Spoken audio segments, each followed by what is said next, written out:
চোরের মায়ের বড় গলা, এই প্রবাদ বাক্যটা এতদিন শুনে এসেছেন, কিন্তু আজ এই প্রতিবেদনের মাধ্যমে চোরের মায়ের বড় গলা কিভাবে হয় এটা প্র্যাকটিক্যালি দেখতে পাবেন। ভিডিওর শুরুতেই বলে রাখি যে ভরপুর বিনোদন পাবেন। এই জুলাই আগস্ট অভ্যুত্থানের যে সমন্বয়কেরা আছে তারা আজ যে কতটা শিশুসুলভ কাজ করছে, মানে চুরি করে ধরা পড়ার পর আমি চুরি করিনি মিথ্যে অপবাদ, এটা বোঝাতে গিয়ে তারা কতটা শিশুসুলভ ব্যাখ্যা দিচ্ছে, সেগুলো শোনার পরই হাসি আর থামিয়ে রাখতে পারবেন না। যেই জুলাই যোদ্ধারা আজ কতটা চোরে পরিণত হয়েছে এবং চুরি করে ধরা পড়ার পর কিভাবে গলা বাজিয়ে আপনাদেরকে বিনোদন দিচ্ছে। দর্শক, ঘটনার শুরুয়াত গত পরশুদিন রবিবার। আপনার বৈষম্য বিরোধী ছাত্র আন্দোলনের রংপুর মহানগর ও জেলা কমিটির শীর্ষ নেতাদের বিরুদ্ধে দুর্নীতি, চাঁদাবাজি, টেন্ডারবাজি, নিয়োগ বাণিজ্য সহ বিভিন্ন অভিযোগ তুলে গত পরশুদিন রবিবার 16 জন নেতা পদত্যাগ করেছেন বৈষম্য বিরোধী ছাত্র আন্দোলনের রংপুর মহানগর ও জেলা কমিটি থেকে।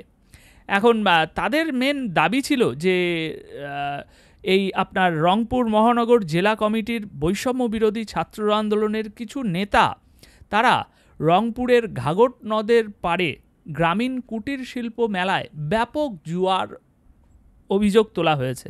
জুয়া থেকে তারা ব্যাপক টাকা চাঁদা তুলেছে, এই অভিযোগ তোলা হয়েছে।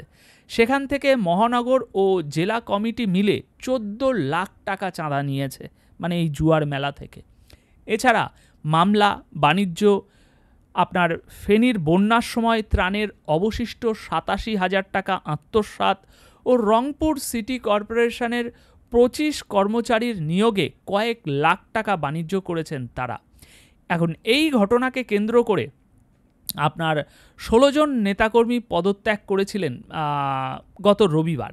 এবার গতকাল সোমবার এই 16 নেতাকর্মী পদত্যাগ করার ঘটনার ব্যাখ্যা দিয়েছে প্ল্যাটফর্মটির রংপুর জেলা শাখা। গতকাল এই ব্যাখ্যাটা দিয়েছে। এবার এই ব্যাখ্যায় আমরা আসছি সরাসরি, তবে তার আগে বলি, জমিয়ে বসুন। চোরের মায়ের বড় গলা আজ প্রমাণিত দেখতে পাবেন।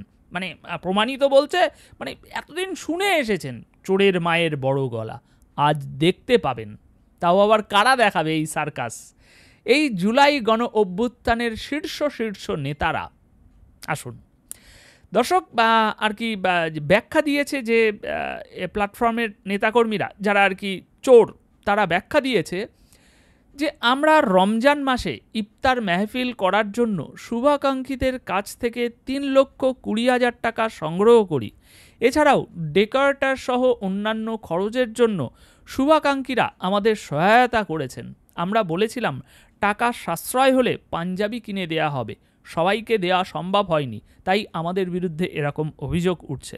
সুতরাং আমাদের প্রশ্ন, যেই 3,20,000 টাকা ইফতার মেহফিলের জন্য তোলা হয়েছিল, সেখানে ডেকোরেটর সহ অন্যান্য খরচের জন্যও টাকা তোলা হয়েছে, সহায়তা তারা পেয়েছে, তাহলে সেই টাকাগুলো খরচ কেন করা হয়নি?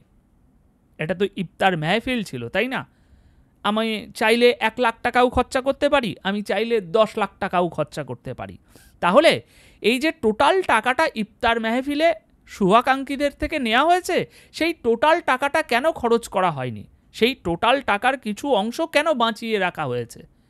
এবং এখন সেটাকে অজুহাত হিসাবে ব্যবহার করা হচ্ছে যে সবাইকে পাঞ্জাবি কিনে দেওয়া হয়নি, দিতে পারিনি আমরা। এই হচ্ছে নাম্বার 1 অজুহাত তাদের। এবার আসুন আরও গুরুত্বপূর্ণ অজুহাত। হাসি আরও বাড়বে এইবার এই অজুহাতে।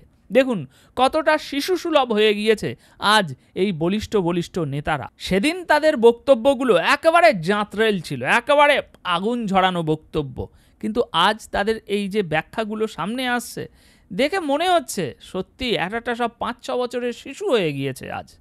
তারা বলছে বন্যার সময় ত্রাণ তহবিলে 87,000 টাকা অবশিষ্ট ছিল, সেই টাকা জেলা ও মহানগরের তহবিলে রেখেছি, প্রয়োজনে দেয়া হবে।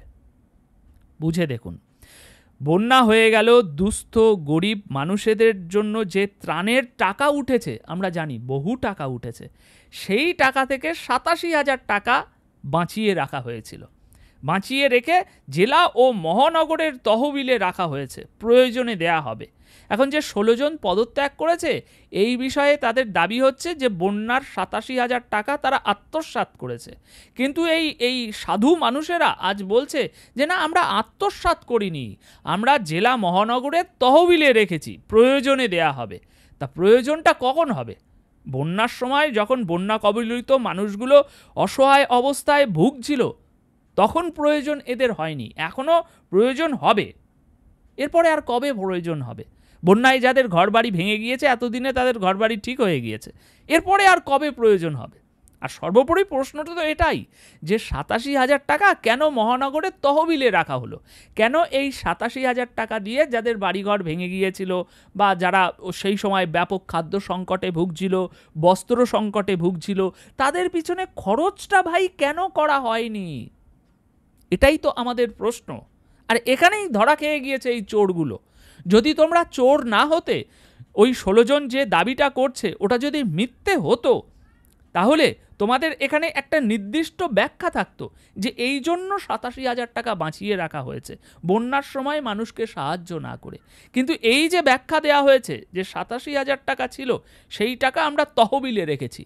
তা মানুষ, বন্যা কবলিত মানুষদেরকে সাহায্য করার জন্য যে টাকা দিয়েছে, সেটা ওই তোমাদের জুলাই গণ অভ্যুত্থানের তহবিলে রাখার জন্য। বুঝতে পারছেন আজ কতটা শিশু হয়ে গিয়েছে? এবং চোরের মায়ের বড় গলাটা বুঝতে পারছেন এখানে? আমরা জলজ্যান্ত দেখতে পাচ্ছি যে বন্যা ত্রাণের এই 87,000 টাকাটা পুরো মেরে দেওয়া হয়েছে ভাই। এখন না, সেটা আমি স্বীকার করব না। বড় গলা করে বলা হচ্ছে যে তহবিলে রাখা হয়েছে। তোমাদের মানে পাবলিক এইবার ধরে ধরে জুতো মারবে যে আমি ভাই 10 টাকা দিয়েছি বন্যার সময় মানুষকে সাহায্য করার জন্য। তোমার এই তহবিলে রাখার জন্য দিয়েছিলাম কি না মানুষকে সাহায্য করার জন্য দিয়েছিলাম? দেখুন দর্শক, দেখুন এই দেশপ্রেমিক নায়কেরা কত বড় খলনায়ক। বন্যার টাকা নিয়ে পর্যন্ত মানে আত্মসাৎ করে দিয়েছে। কতটা নিষ্ঠুর হলে এরা এই কাজ করতে পারে। আচ্ছা, এরপর আসি জুয়ার ঘটনাটায়। নগরীর ঘাঘট এলাকায় জুয়া হাউজি সহ মেলায় আমরা নাকি অনেক চাঁদা নিয়েছি, এমন অভিযোগ উড়িয়ে দিয়ে তারা বলছেন কোনো টাকা নেওয়া হয়নি, বরং হাউজি ও জুয়া বন্ধ করার চেষ্টা করেও পারিনি। বাহ, কত দুর্দান্ত অভিযোগ একটা! বুঝে দেখুন, ব্যাখ্যা বুঝে দেখুন। তারা এত ক্ষমতাশীল, এত ক্ষমতা পাওয়ার তারা রাখে যে শেখ হাসিনার মতো জাঁতরেল নেতাকে দেশ থেকে তাড়িয়ে ছেড়েছে, অথচ তাদের এলাকায়, বহির এলাকায় নয়, তাদের এলাকায়, তাদের গ্রামে একটা জুয়ার মেলা চলছে, সেটা তারা চেষ্টা করেও বন্ধ করতে পারেনি। তাহলে তো ভাই তোমাদের এই যে আন্দোলনের এই যে ক্ষমতা, এটাই তো প্রশ্নবিদ্ধ। তোমরা হুমকি দিয়ে, আগাম নির্দেশনা দিয়ে সারা দেশে যত আওয়ামী লীগের বাড়ি ছিল নেতাকর্মীদের সব ভেঙে চুরে দিতে পারলে, যত বঙ্গবন্ধুর মুরাল ছিল মানে যতই বাধা আসুক সেগুলো ভেঙে চুরে দিতে পারলে, রাস্তায় রাস্তায় আওয়ামী লীগ, ছাত্রলীগ, যুবলীগের নেতাকর্মীদের ধরে মেরে তাকে ন্যাড়া করে জুতোর মালা পরিয়ে থানায় দেয়া হচ্ছে। সমস্ত জায়গায় তোমরা এত ক্ষমতাশীল, কিন্তু ভাই তোমার গ্রামের মাঠে একটা জুয়ার মেলা হলো আর তোমরা এই মানে এত মানুষ মিলে, ওই কমিটিতে তো কমসে কম কয়েকশো মানুষ আছে, তাই না? এবং তোমাদের আওয়াজ একদম ওই সেন্টার পর্যন্ত যায়, এবং তোমরা যে বিষয়টা নিয়ে নেমেছিলে যে জুয়ার মেলা হচ্ছে, সেটা নিয়ে সারা দেশের মানুষ তোমাদের সাথে একমত হবে, কিন্তু তা সত্ত্বেও তোমরা পারোনি। চেষ্টা করেছিলে কিন্তু পারোনি। কি ঠুনকো আজ এই চোরেরদের অজুহাতগুলো। আচ্ছা, এরপর বলা হচ্ছে সেই সঙ্গে সিটি কর্পোরেশনের 31 জনকে নিয়োগ দেওয়া নয়, পুনর্বহালের তদবির করেছি। মানে তদবির করেছি, নিয়োগ দেওয়ার জন্য নয়, পুনর্বহালের। তবে কোনো টাকা নেওয়া হয়নি, সব অভিযোগ মিথ্যে। এইবার আসুন আসল খেলায়, আসল ধরা পড়েছে কোথায়। দর্শক, এদিকে সাংবাদিকদের প্রশ্নের উত্তরে জেলা বৈষম্য বিরোধী ছাত্র আন্দোলনের নেতৃবৃন্দ রংপুরে চাঁদাবাজি, টেন্ডারবাজি ও তদবির বাণিজ্য সম্পর্কে সুনির্দিষ্ট প্রশ্নের উত্তর অনেকটা এড়িয়ে গিয়ে সব অভিযোগ মিথ্যে বলে দাবি করেছে। এটা সাংবাদিকদের মাধ্যমে আমরা জানতে পাচ্ছি যে তারা শুধু তো মিথ্যে মিথ্যে অভিযোগ বলে ব্যাপারটাকে ঢাকা দিতে চেয়েছে, কিন্তু সাংবাদিকরা যখন সুনির্দিষ্ট তথ্য ও প্রমাণের বিষয়ে প্রশ্ন উত্তর শুরু করেছে, যে আমরা এই তদবির বাণিজ্যে নিয়োগ দেইনি, আমরা পুনর্বহাল করেছি, এই সব বিষয়ে যখন সুনির্দিষ্ট তথ্য প্রমাণের দাবি করেছে, তখন সমস্ত বিষয় তারা এড়িয়ে যেতে শুরু করেছে। এছাড়াও এক পর্যায়ে সাংবাদিকদের বিভিন্ন প্রশ্নের উত্তর দিতে দিতে তড়িঘড়ি করে সংবাদ সম্মেলনের সমাপ্তি ঘোষণা করেছেন তারা। এবার প্রমাণিত ভাই, জুলাই আন্দোলন এবার প্রমাণিত যে তোমাদের এই আমি সব বলছি না ভাই, এই কমিটি একেবারে ফুল চোর ভাই। আর যদি একটা কমিটি চোর হয় তাহলে ভাই প্রশ্ন আছে যে টোটাল জুলাই গণ অভ্যুত্থান না, টোটাল জুলাই গণ অভ্যুত্থানের যে যত কমিটি আছে সারা দেশে সব শালা চোর বাটপাড়ে ভর্তি। আরে ভাই, ইতিমধ্যে উপদেষ্টা মহলে 400 কোটি টাকার দুর্নীতি হয়েছে, আমরা সবাই জানি। দুদক এখন ফুল ফোর্সে অনুসন্ধান চালাচ্ছে। কতটা কি সামনে আসবে জানি না, তবে এতটুকু গণমাধ্যমে শিওর হয়েছে যে 400 কোটি টাকার ওই শিক্ষার্থীদের যে বই ছাপানো হয়েছিল, ওই বই ছাপানোর কার্যক্রমে 400 কোটি টাকা একেবারে খেয়ে ফেলেছে।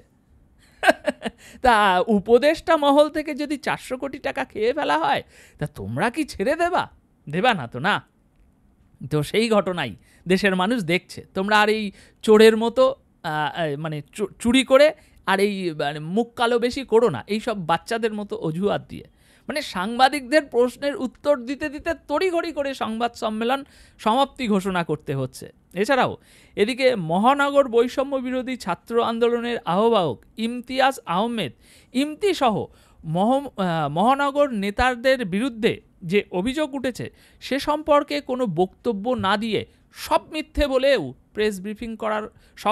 বলে উড়িয়ে দিয়েছে। এছাড়াও প্রেস ব্রিফিং করার কথা বলেও তারা করেনি, বরং বলছেন সবার সঙ্গে আলোচনা করে পরে জানাবেন। মানে গত 3 দিন ধরে তাদের বিরুদ্ধে এত মারাত্মক অভিযোগ উঠল, একটা না 4-5টা অভিযোগ। বন্যার টাকা খেয়ে ফেলেছে, টেন্ডারবাজি, চাঁদাবাজি, জুয়ার মাঠ থেকে চাঁদা তুলছে, তারপরে তদবির নিয়োগ বাণিজ্য, এইসব বিভিন্ন অভিযোগ উঠল। গত 3-4 দিন ধরে এই সব ঘটনা চলছে, এখনও তারা আলোচনা করে উঠতে পারেনি ভাই। সংবাদ সম্মেলন করবে বলেছে বড় গলায়, কিন্তু করিনি। তার বিরুদ্ধে তার পরিপ্রেক্ষিতে বলছে যে আমরা এখন আলোচনা করে জানাবো, এখনও তাদের আলোচনা শেষ হয়নি। তো দর্শক, থলের বিড়াল বাইরে ভারতে শুরু করেছে, চোর ধরা পড়েছে। ভিডিওটি একটু শেয়ার করুন তো দেখি। এই চোররা যে ধরা পড়ল, এই জুলাই অভ্যুত্থানে আন্দোলনকারী, এই জুলাই গণ অভ্যুত্থানের যত কমিটি আছে, এই কমিটিতে যে একটা চোর বাটপার বসে আছে, সেটা একটু দেশের মানুষকে জানতে দিন। ধন্যবাদ। যাওয়ার আগে আপনাদের মতামত কমেন্ট বক্সে রেখে যাবেন।